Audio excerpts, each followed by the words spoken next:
So Isioma Joyce is a dynamic real estate professional. She is a community builder and visionary leader who is passionate about empowering women to thrive in every season of life. With over 12 years of experience in the Texas real estate market, she has successfully helped clients to buy, to sell, lease, and invest in property while managing a healthy portfolio through a company, Goshen Realty, and Property Management. Beyond real estate, Isioma is deeply committed to creating spaces where women can grow spiritually, emotionally, and professionally. She is the founder of the Woman at the Gate initiative that seeks to provide mentorship and support women navigating life's pivotal moments and transitional seasons. Our voice is rooted in authenticity, resilience, and purpose, drawing from both personal insight and professional expertise. So, as an author, Isioma has published Purpose, Your Map to Greatness, and Young Woman Arise. It is a transformative guide designed to help women embrace divine timing, spiritual positioning, and intentional living.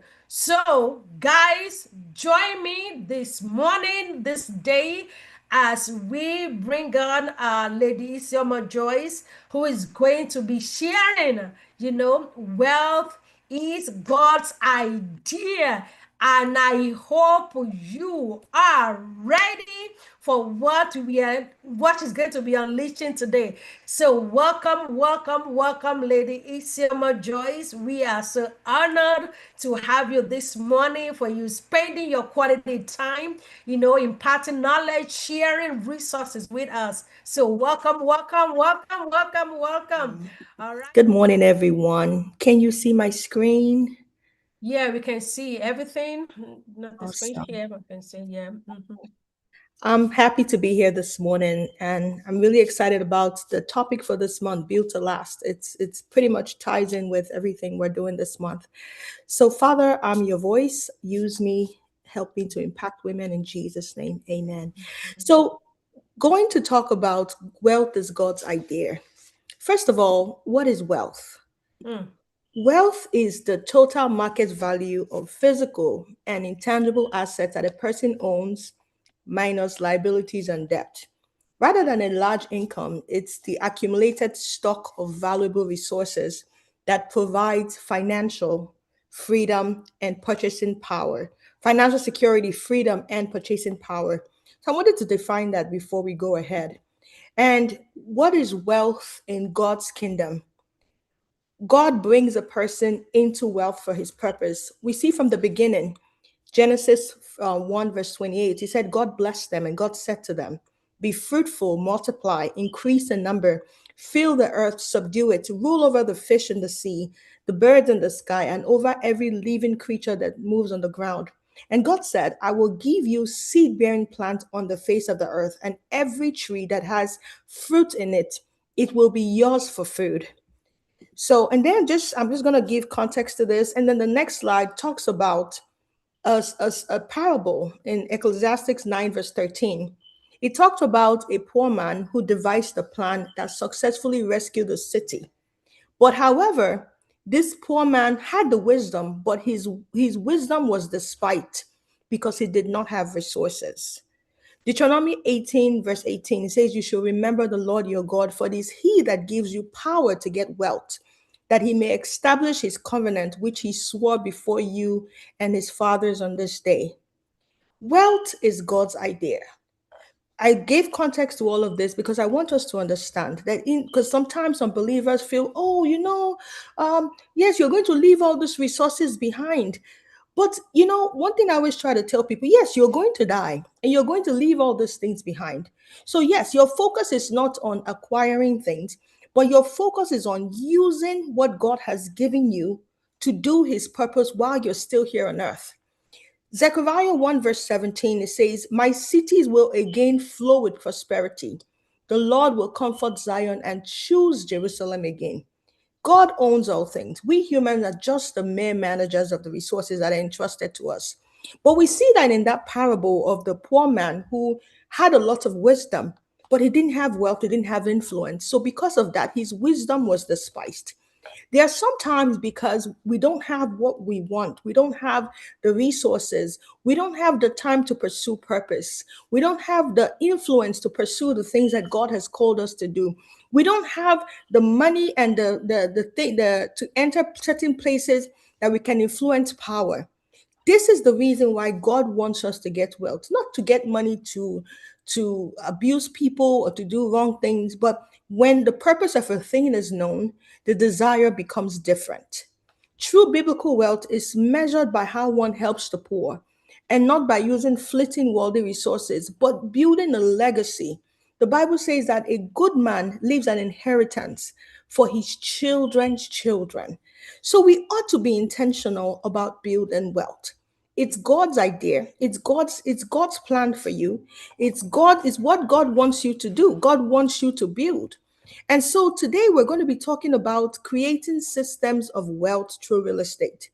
For a couple of verses, Proverbs 31. Everybody says, I want to be a Proverbs 31 woman. And I laugh when I say this because do you understand who she was? Verse 16 says, she considers a field and she buys it. With the fruit of her hands, she plants a vineyard. She considers a field. She invests in real estate. And then with the fruit of her hand, she doubles that. She plants a vineyard. When you plant, is that you're putting different things in a spare of land that is yours. She was farming. She acquired a property and then she turned it into a wealth bearing, wealth building system. That was a Proverbs 31 woman. Proverbs 24, verse 26, it says, prepare your work outside. Get ready for yourself in the field, and after that, build your house. Which means that God is expecting you to build. God is expecting you to get field, get land. How do you do that? Real estate. Matthew verse 25, I'm just because we all know this parable of the talents. He gave one 5 talents and he came back and he found that some people have grown their talent. Some people have, some people did not use their talent. This talent in this case refers to the resources that God has given you or is giving you. Everything, every salary you earn, every money you earn from business, everything you earn in one way or another is a seed, is a talent. God expects it to be multiplied. Proverbs 21, verse 20 says, precious treasure and oil are in a wise man's dwelling, but a foolish man devours it. The part of a man plans his way, but God establishes steps. I wanted to give context to everything that we're going to be talking about by using all the scriptures because we're going to use the scriptures as we go along. So now, the principles of building wealth. We looked at the story of the talents, the man who gave his servant talents. That's the same way it can be likened to us in your business, in your job. God is giving you resources daily. What are you doing with it? You sow and you reap. Diligence, faithfulness, and the wealth of nations is the next principle of wealth that we're going to look at. So, the next thing we're going to talk about, how then can we sow and how then can we reap? One of the first strategies that I want to bring people into is called REITs.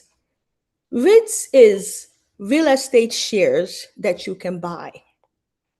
So you might say, I want to start real estate. I don't have $20,000. I don't have $30,000. I don't have $10,000 to start. But you have $10. You have $20. You have $50. You have $100. You can buy real estate stocks. REITs are companies that pool monies together from many investors to purchase a portfolio of properties, such as apartment building, hospitals, warehouses, shopping mall. They are traded on major stocks exchanges, which means you can buy and sell them just like regular stocks. Very low barriers to entry. You can invest in professionally managed real estate portfolios very cheap for the price of, little or nothing. So that's one strategy that, okay, I might not be ready for the big investments right now, but you can start with $100. You can start putting that $100 every 2 months. You can put that in a real estate investment. And I'm telling you, most rates that, obviously the good ones, if you invested from 2021, they should be probably times 10 right now because real estate went up a lot. So that is one way you can, that's very low barrier to entry. You might not be able to start the big ones right now, but you can start with rates. Then, I talked about at the Achievers Conference rentals. This is my personal favorite. Every real estate agent has their own. Me, I like rentals. I like rentals because one, you can create cash flow with the right strategy. I yesterday, the whole day, my phone was buzzing. My phone was ringing nonstop. I listed a property on one of the places that I do insurance rentals, and I don't know what it is. I think they're trying to use it for World Cup, but they're telling me that they're trying to use it for insurance, which I obviously know that is for the World Cup. I had maybe like 7 offers yesterday on one property, trying to rent it out for as much as $5,000 a month. A month. The mortgage on that property is, I think it's like 2,200 or something like that. So if I take the 5,000 and they're trying to do about 4 months, that's $12,000 profit that I've made. And I'm doing nothing. I am sitting in my house. The money is coming to me.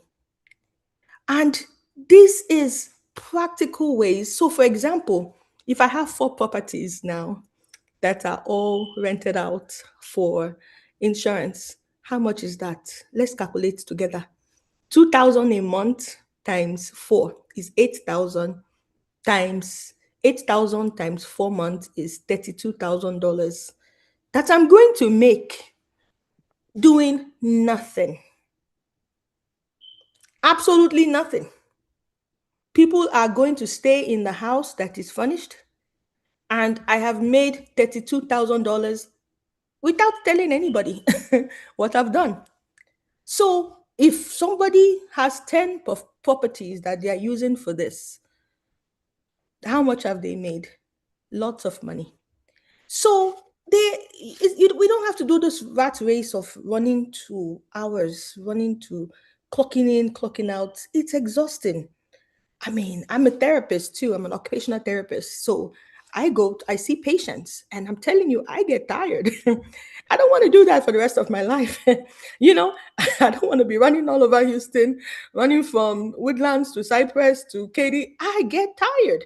And everybody should get tired. But if I have this $40,000 that comes into my account by doing, and I can still keep a part time job if I want, or I decide not to work. But that's money that passively has come into my account just because I invested. So we see that building wealth is not optional, it's a must. It's something that God is counting on us to do. Because guess what? Now, if I want to sponsor widows for Christmas, if I want to say, you know what, this Christmas, God is putting it on my heart to sponsor 10 widows. And I've made $50,000 in passive income on real estate, not even my real job. Do you think I will have money to sponsor the widows? Yes, I will have more than enough to sponsor the widows. In fact, I will be doing more. I'll be happy to do it for God because I know that God has blessed me. Mhm. This is why we must all be empowered. This is the reason why we should be passionate about building wealth. Don't listen to people that say, people that are chasing money. Let me tell you something. When you have problems, you need this money to solve these problems. These people that are saying don't, they will not give you the money. But if you have the money, you can use the money. Do you know that some people die in hospital bills of less than 100,000? If God has blessed you, they will not die. And that is your duty as a human to be the hands and feet of Jesus. But how can you be the hands and feet when you can't even stand? This is the reason why we need to be passionate about building wealth. It's fair, we have to be intentional about it because you become a tool for God. You become a tool that God can count on. You hear some needs and you write a check without thinking about it because you have the money. So I wanted to really point those things out. So going back, I didn't mean to digress, but when we come to rentals, I'm very passionate. Then Section 8. Oh my God, Section 8. People are sleeping on this Section 8 money. I have a couple of my own rentals on Section 8. I love it. Why? I solve gone of God's problems when I rent out to Section 8 people. What I have a lady, she has 7 children. She's like 36 years old currently, renting one of my properties. And she came and I was like, I had a couple of people apply. But when I came to her application, something pulled me into her. So I prayed about it. I realized this was the client to rent to. She takes extremely good care of my property. Extremely good care. And I'm telling you, on that Section 8 property, the mortgage is maybe 2,000. The government pays me about 3, 4. So that's 1,300. That's whether I work or I don't work, it will come to my account. So this is Section 8 money. It is constant. You are not chasing anybody around for this money. This is good money that will always come to your account. Section 8, especially if you do Section 8 properly, if you know what you're doing, because you can do it wrong. You can buy rentals in places that are not Section 8 friendly, or you go pick. There are some Section 8 that pay better than others. So that's where you need a professional to guide you. But yeah, you can do it wrong. But when you have that, you have guaranteed money. It's money that will always come to you. I like it better than renting to regular people because I'm not ready to be chasing people around. Oh, I haven't seen my rent this month. I haven't seen. That can be very stressful. And that's one of the things that makes investors like get tired and they don't want to do it anymore. Because once you chase tenants up and down, you get exhausted and you just sell the house. But if you do rentals the right way, if you know what you're doing, you can also do corporate rentals. I have clients under my portfolio who are renting to corporate organizations. I have one that's renting to LBJ, and they pay her good money every month. Good money. Like really, really good money. They take good care of the house. I mean, I go and inspect the property. Their staff come in, they use the house and everything, and they are happy to use the house, and they're happy to use the house for what they want.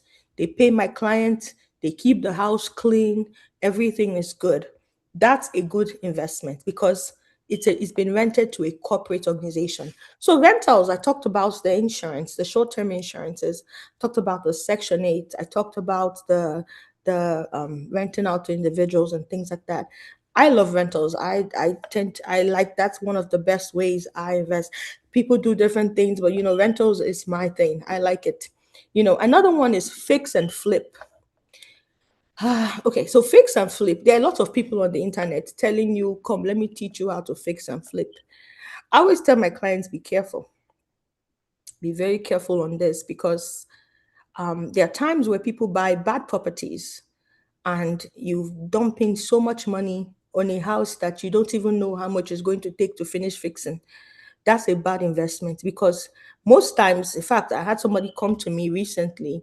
He bought a fix and flip project. He went to one of these wealth coaches that charge about $5,000 to take their courses. He bought a fix and flip project. When he bought the project, they didn't tell him that it's going to be very capital intensive to fix this house. So he used what he had and he still cannot finish fixing the house. Now that house has been sitting down there. The loan has gone. It has been called on. He can't rent it out. So this house has now become a source of a liability. It's now a problem. Instead of building wealth, you have carried issues. So I always say with this fix and flips, you have to be careful. You have to do your due diligence. I mean, not everybody says this. People say, oh, just buy, fix and flip. I'm of the opinion that wealth should be up. Real estate investment should be profitable. So which means you have to go with caution. Fix and flips, you have to know what you're doing. It works for some people. In the days of 2021, if you buy anything, you can literally throw it back on the market. Even if it's half done, somebody will buy it. In these days, there are a lot of houses that are sitting that have not been sold. You buy a fix and flip project, a bad project, you will be stuck and it can even put you in bankruptcy. So I'm very, very like cautious when it comes to fixing and flipping. Now, people will tell you different. I always err on the side of caution when it comes to building wealth. So I say if you want to go through this strategy, make sure you know what you're doing. Make sure you get a couple of eyes to look at your numbers. Make sure you do your research. Make sure you know what you're doing before you buy to fix and flip. But everybody has their strategy. Some people will swear that this is the best thing, but I always go into it cautiously because I've seen more horror stories and I've seen good stories. The next one is healthcare homes. Now, this right there, this is money. Healthcare homes is money. If you are sleeping on this, you are sleeping. This is very easy to do, like very easy. You can rent a house. Yeah, yes, it's love healthcare home. Yes, you can rent a house from someone, a single story house. Let me just give you a very easy business strategy you can start before the year is over. You can rent a house, it may be 3, 4 bedroom, one story house. Then, once you rent this house, look for people. You need 3 people in Houston, 3 people that are that are not related to each other, and you don't need a license at that point. So that's an unlicensed group home. So once you have 3 people, you don't, there you go. She said she used to have one. Awesome. Once you have 3 people that are, you don't need a license. You don't need to go through all that licensing. You just need 3 people. So if you get a cheap house of maybe 1,008, a bungalow, and you have 3 people, each of them is paying you to $900. That's 2,700 minus 1,008. Let's say you will net about $500. Now, if you want to go for where the money is and you get that home licensed, then you can be paid to do ADLs, activities of daily living on this patient. Then you can pay to have therapy come in, when it's licensed, they can have therapy come in, they can get services, you can get services. You can even open a business and provide those services, So that's an easy business that you can easily start. You don't have to start with buying the big house. You can start with a very small house, put 2 beds in one room. Start from there. Get people that are semi-independent, almost independent, don't really have too many needs, that maybe just need somebody to talk to. This country is very lonely. So just getting people that, have maybe, mild cognitive issues, that just need maybe going through depression, and make your home a place where they enjoy. I mean, I've seen patients many times in these group homes. There are some of these homes you walk in and they are having a good time. They are having fun. Your home, that could be ministry for you. You are now providing an environment where people come, find joy, find love, find happiness, and they are happy. These are some things that you can do as a healthcare, as a unlicensed group home. Get a home, get beds in there, get people and put them there. Put maybe the ones with just mild depression here and there that don't really need you, and just provide a place where they will be happy to go to. They will never leave. They will stay there. In fact, I have a friend, that's her strategy. Her homes are full. In fact, she gets 2 bedroom homes, gets 3 people each, and I think they're paying her like 1,002. Each of those homes, she says after all the bills, she nets about $700, and she has about four. That's $3,000. She's not going for the big one yet. I mean, but if you want to be going for the big one, you can license that home. If you license that home and you get a bed bound patient with everything that they need, you can get as much as $3,000-4,000 on one patient. So healthcare homes, big money, big money. People are sleeping on that, but that's one way that you can make some good money, providing joy, providing happiness for people who need it. Another strategy is commercial ventures. I like this one.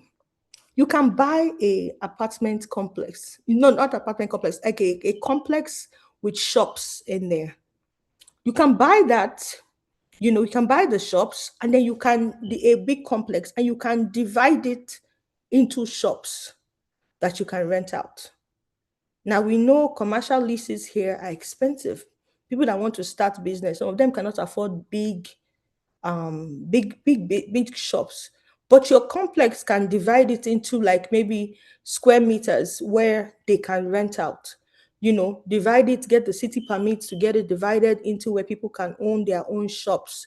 You can buy a complex and convert it to 10 shops. Each of those shops pay you 2,500 every month. That's good money right there. It will pay your mortgage, to pay the mortgage on the complex. But I have to say this, so this takes time, because by the time you buy the property and you go through the city, getting in the approvals to get it into what you want, it's going to take some time for the city to approve. And then obviously you have to pay the mortgage, so you need some capital to start this type of business. So that's one way. Then the next thing I want to talk about will be, after you've gotten those commercial ventures, why is it important to buy a home? Now, we know that homes double in value, equity continues to build. The home you bought in 2015, this is 2026, 11 years later, has probably gained about between 150 to 180,000. In some places, about 300,000. If you bought a property in Katy in 2015, you probably bought it like low 200s. Now, those properties are probably about 490, 500. That's about easily 250 to 60,000. Let's say you bought two of those properties, you sell both of them, easily you've made $500,000 doing nothing. You bought that house, you put it on rent, somebody else is paying the mortgage, the equity is growing, you've become half a millionaire easily doing nothing. So, yes, that's where this is good. Then, tax benefits. Oh man, I can tell you this one has been awesome. If you are a high W 2 earner, maybe you are a doctor, you are an engineer, you are something, and you make more than $100,000, $200,000 a month, a year. Please, you need real estate. If not, Uncle Sam will finish you. You will pay Uncle Sam until you are tired. But if you have real estate, you write off a lot of these things. That's what all the Americans do. Depreciating assets. With your high W 2, instead of you giving all the money to Uncle Sam, you are writing off properties that are depreciating. You are writing off all the insurance you're paying, the HOAs, the interest. Those are complete write offs. You're writing all those things off, and it's legal. So, this is where you're also protecting your money. Because if you are working, I mean, sometimes I get some clients that call me. This is how I even sell real estate to investors most of the time. I make 700,000. I'm owing Uncle Sam 100,000, and I'm like, okay. So let us come up with a system where next year, instead of owing Uncle Sam, it becomes they are owing you. And that's what happens. I had a lady 2 years ago, she's a high earner. She makes almost 600,000 thereabouts. And she obviously wants me to share this. So we bought like I think 5 properties in Houston. We put all of them on rent, you know. So one of those properties, she had to do a repair on it because there was a water leak and all that. And insurance covered some, didn't cover some. So by the time she wrote off the depreciating asset on that property, I think she wrote off 77,000 just on that house alone. So when she did her taxes the following year, she was like, I don't have to pay Uncle Sam anything this year. Instead, I'm getting a check of 3,000. I said, you see? So the difference now is that she has properties that are growing and she has things that she can write off. So instead of owing Uncle Sam 100,000, they are giving her money back because now she has all these things that she can write off. All these things that instead of investing, giving the money to Uncle Sam, now your 100,000 has gone towards your assets. Your 100,000 has gone towards the properties that you bought that are now making money for you, but also protecting your income. And you can look this up on anywhere. Tax laws as it comes to real estate. This is legal, completely legal. If it wasn't legal, I wouldn't be talking about it. But yes, tax laws help you when you have real estate and you're a high income earner. Retirement income. Oh, this is major. Now, if you have 4 properties that are making you, let's say every month, cash flowing about $2,000, $3,000, and now you are 60, do you think you'll be looking for social security? You don't care. Even if it comes, if it doesn't come, which obviously it will come if you've worked here. But when you get the 3,000, 4,000, you get in social security, but you have this $12,000 that you're earning every month, you're doing well. When those grandkids come to spend time with you, you will be happy to spend the money on them because those grandkids are expensive, So that's where retirement, you actually enjoy your life. I have, there's a golf course just right up the street for me. And I used to wonder, most people have nothing to do. They're always golfing. They're always golfing. They have money to spend. But at the same instant, in this same country, you go to the store and there are times where you see people in their 70s bagging groceries. They have to do it because they have to pay for medications. That always breaks my heart. If I see them, if I have something extra, I always give them. Because I'm telling you, first of all, I don't know about you, but the older I get, I don't have the energy to work. I'm tired. So I could not imagine being in my 70s having to be working that hard because you have to work to put like your lights on. How much is Social Security now? Maybe 2,000. The average rent right now is more than 2,000. So if you have an income of Social Security only $2,000 and you don't have any other money, you are in trouble. And yeah, you can't really, they don't really depend on their children, unlike us, where it has become black tax. You must provide for your parents. But here, they don't have that. So retirement does not have to be a situation whereby you have not planned for it. When do you plan for retirement? In your 20s, in your 30s, in your 40s, in your 50s. If you are starting in your 60s, you're starting a little bit too late. But really, you, even if it's 60 and you found yourself there, you can come up with some strategies to build. But yes, at any point, I assume most people in this on this call are between maybe 30s to 40s, 50s. So this is the time to build. This is the time to create systems around how you want your retirement to look like. Things will not just happen if you don't do something about it. So, creating sustainable financial systems, I talked about the rental property income. I talked about the short term rental income. Then I want to talk about this other one. It's called real estate syndications. Now, I always share this, but I share this with a disclaimer. Real estate partnerships are good, where multiple investors, which is maybe, for example, the whole of Victoria's Achievers Club can decide we're going to pool money together. We're going to buy an apartment complex. We're going to pool money together. We're going to buy a shopping complex. Now, when that happens, people pull. This happens a lot in a lot of the Indian communities. They come together and they buy daycares. They come together, they buy nursing homes. They come together, they buy complexes. So that's where you see most of the time this so and so group. People have come together to form syndications. Now, this is good, but I always say if you're going to do this, please get an experienced lawyer to set it up. Don't say this is my brother and my sister. I want to come together to pool resources together. You're going to have a lot of problems because one, nobody knows the way financial transactions goes. You can buy a property, God forbid a flood can come and take it over. Yes, insurance can pay. But then at that point when insurance is paying, somebody will tell you, I put in 80%, you put in 20. So I should get the 80%, you should get the 20. I've seen this happen several times. But if it's not properly legally structured, then you're being caught dragging this, and the money you're trying to save, you are spending it on lawyers. So I would say that this is a good venture to do with trusted people and to make sure it's a proper legal structure in place when you are doing these syndications.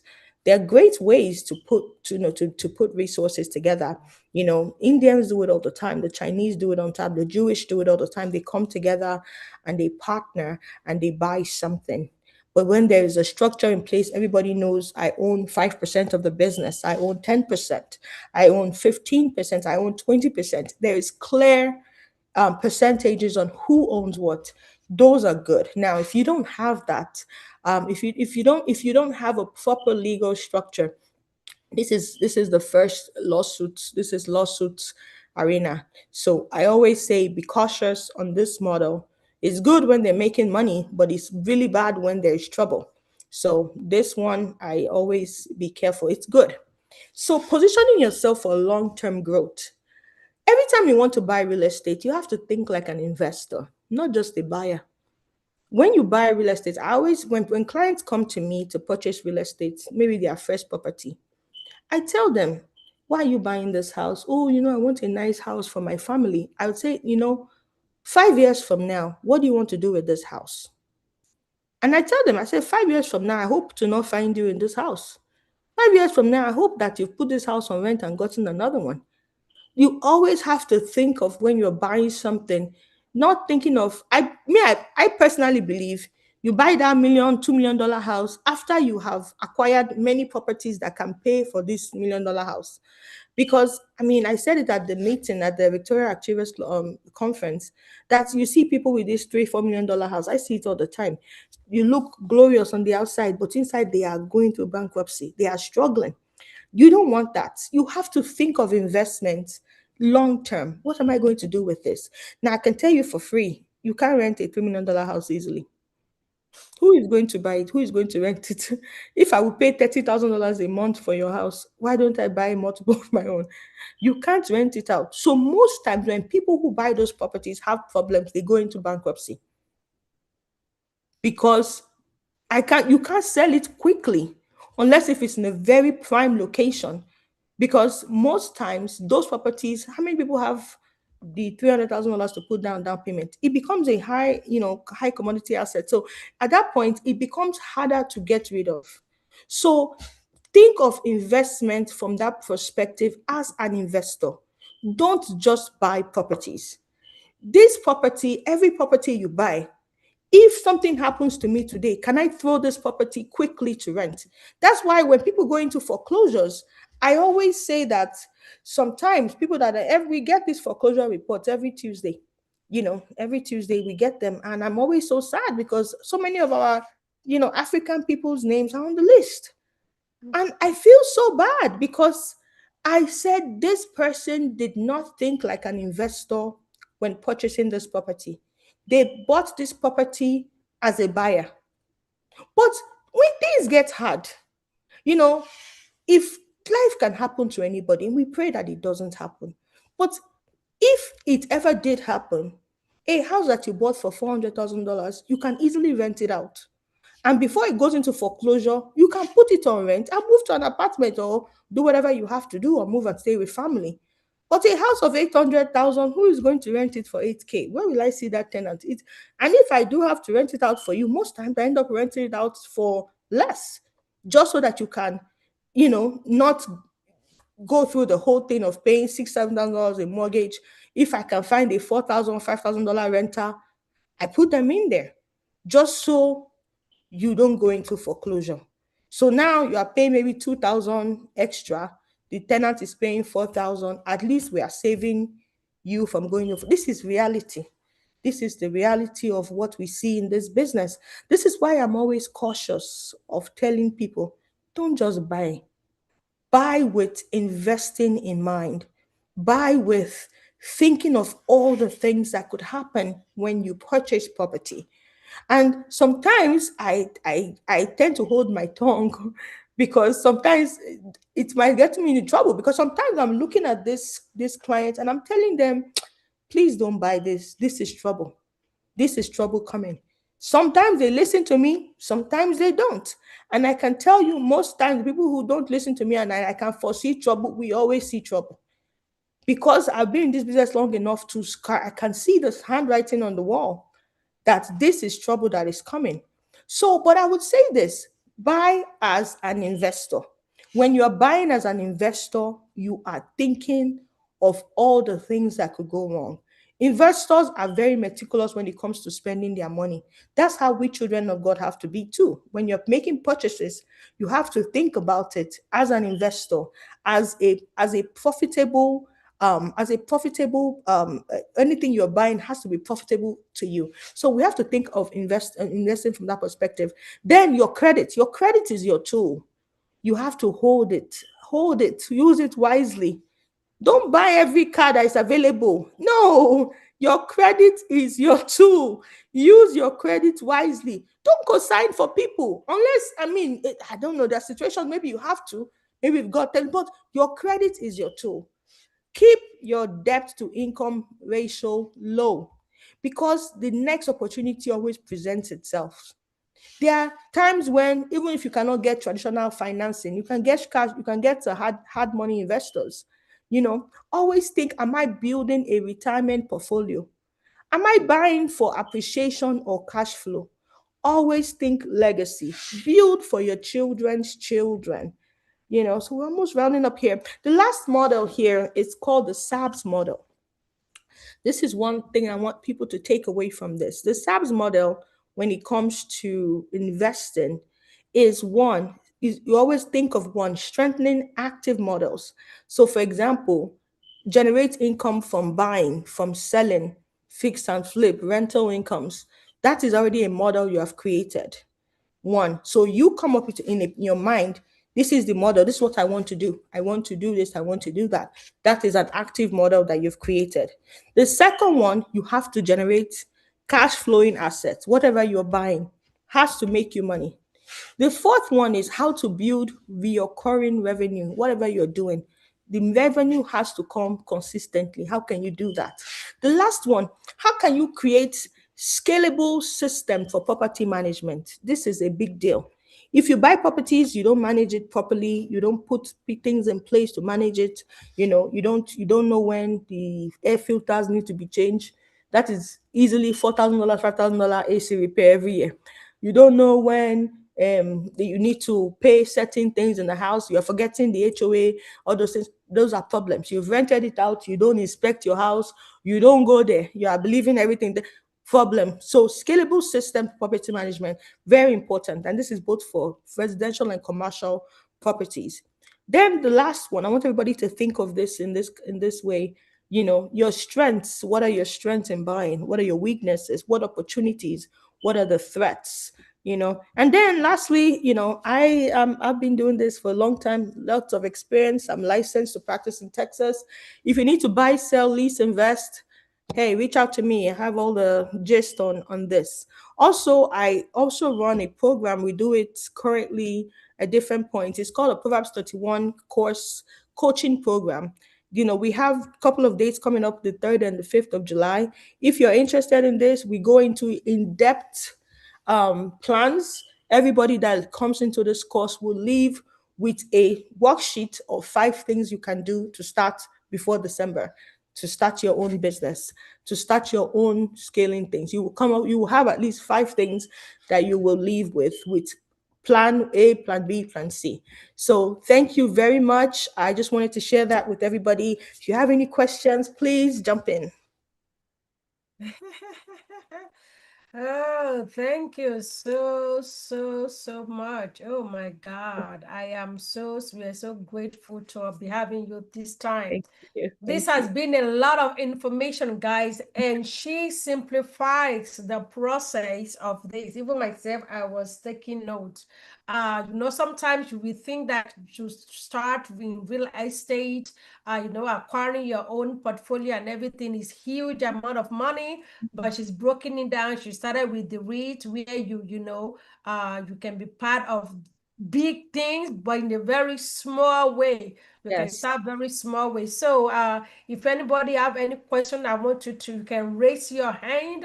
You can put in the chat. We have about a few more minutes to be able to do that. But one of the things I want to attest to is when she talks about the healthcare homes. Right now, I don't have the healthcare home anymore, but I've run it for quite a while, and it's still gonna be in the pipeline for the nearest future to open another one, and it's very close to us here in Richmond. I can tell you, it was such a great investment, and it was such a great money generating. Okay, if we have the right people here, we were actually licensed for the six, was eight licensed for 8 beds. I have Wow. a private rooms, and the private room where the person there was paid about $4,000 a month. So I just want to put it into perspective as what she's saying. I have a room that is 2 double beds, and the minimum is 2,000, if you are sharing space, and not including if you need like the ADS to pay extra if you need that like help with all of those. And these are like most of them, they ambulate themselves. They can do a lot of things. We just provide the room and we provide like the meals, mainly these are the things. So that is a cool, if you put it together like that. We have the private room. I have we're like about 6 at a time, so you can do the calculation. All right. But she's talking is something that I really have been through. I understand that, and that is still in the line. Okay, in another 2 years, you may see us back again. The Petra residence is back, but it was such a great experience. And whatever she said, it is true. It is true. It is true. All right, so we have two people here that have question. We are going to go. I want you to go straight right into your question. Okay, not more than 2 questions. So if I told you have follow up, merge everything together. And this is gonna be great because we may not have question now, but from the question they're asking, probably your own question might be answered, or you might just get what you need. So I'm going to ask a lady Loretta, if you can unmute and ask your question, and then I will come to you, Lady Reverend Annie. All right, Lady Loretta, go for your question. You can, Miss Isioma, can you stop sharing so that yes, Yes, stop sure. sharing your Oh, screen. sorry about Okay. that. Sorry about that. All right, so Lady Loretta, unmute and go for your question.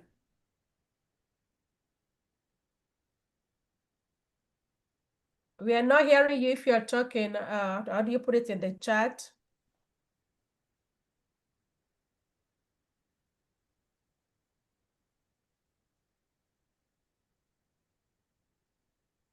Loretta, if you say something, we cannot hear you. All right, so while we get your audio together, let me move on to Reverend Annie. Reverend Annie, you ready? I know you two, those are the two people that raised their hands.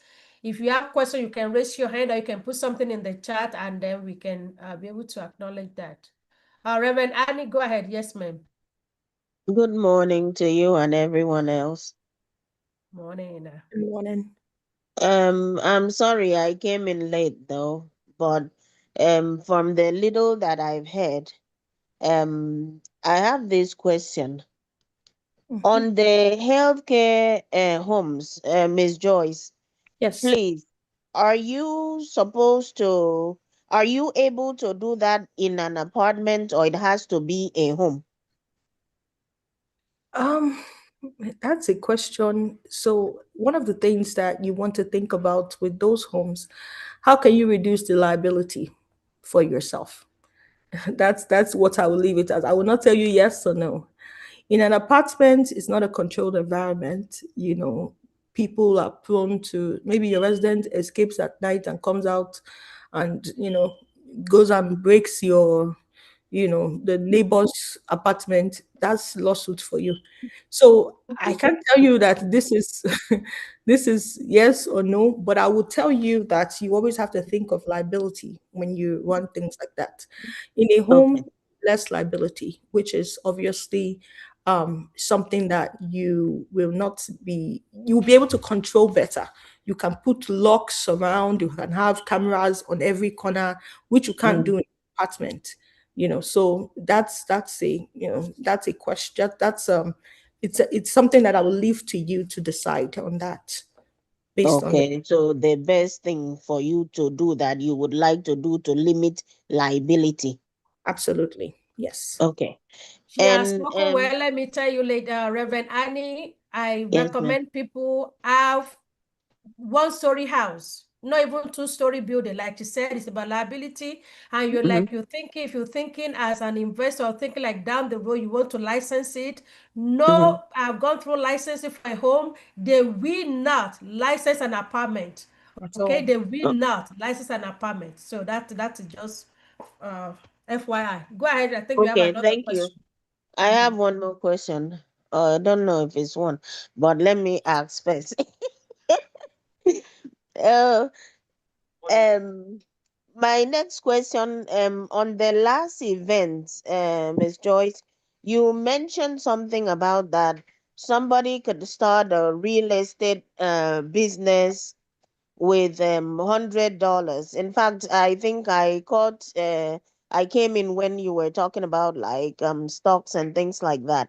Yes. So, but the one that you can start, with $100, is that like you could get a property with that, or how does that one work? Because I have my $100 here, I'm ready to start. Love it. I love it. So, I talked about you can buy shares. They're Okay. called RIT. It's called RITs. So RITs are shares that you can buy just like any other company. Publicly Okay. traded companies, real estate companies. If you do come to that coaching class, I'm going to have maybe about 10 or 12 that I recommend that people could buy into. You can put your $100 in those rates and Uh-huh. watch it grow over time. So yes, you can use $150 today. You can buy shares, you Uh-huh. know, shares, real estate shares. You can buy those, and those will grow over time. So those are companies that have syndications. Explain what syndications are. People come together to do partnership to form Uh-huh. companies, and they buy apartments. So you can have one syndication that has 100 people, and Uh-huh. so the syndication, they are registered as a company and they trade on the stock market. So with that, you can buy their core, you can buy their investment, and from there you can go on. So yes, you can use $50 even today to start your real estate investment. One more question. Thank you. One more question is, how can we become your, how can we get you to help to mentor us, please, in Okay, the real estate? Okay, so I do, because I'm very busy, I do coaching group classes. That's what I do. And in those group classes, you have access to me. I'm right there, and we come up with a plan, an individual plan. Right there, we Mhm. spend about 2 hours and we go through individual plans, because one of the things that I do know is that people want to do this, but they don't know how to. So that's where, Exactly. in those classes, we can sit down, we have about 2 hours, where we go through in depth, Mm-hmm. you have your own plan based on your own portfolio and what you want to do. So if you want to start, I have $200, I want to start from there. We can look at, hey, invest in this kind of companies, those kind of things. And I'm on another disclaimer that I usually say: don't think you put $200 today and make $200 next week. No, investment grows over time. So those kind of things. And there are times when you might even think. There was a lady that we worked with last month. She didn't think she could buy. She didn't think she was ready. So I asked her, how much are you paying for your apartment? And she told me she's paying $2,000. I said, honey, you are more than ready. We closed on her house last week. She's in her house now, you know.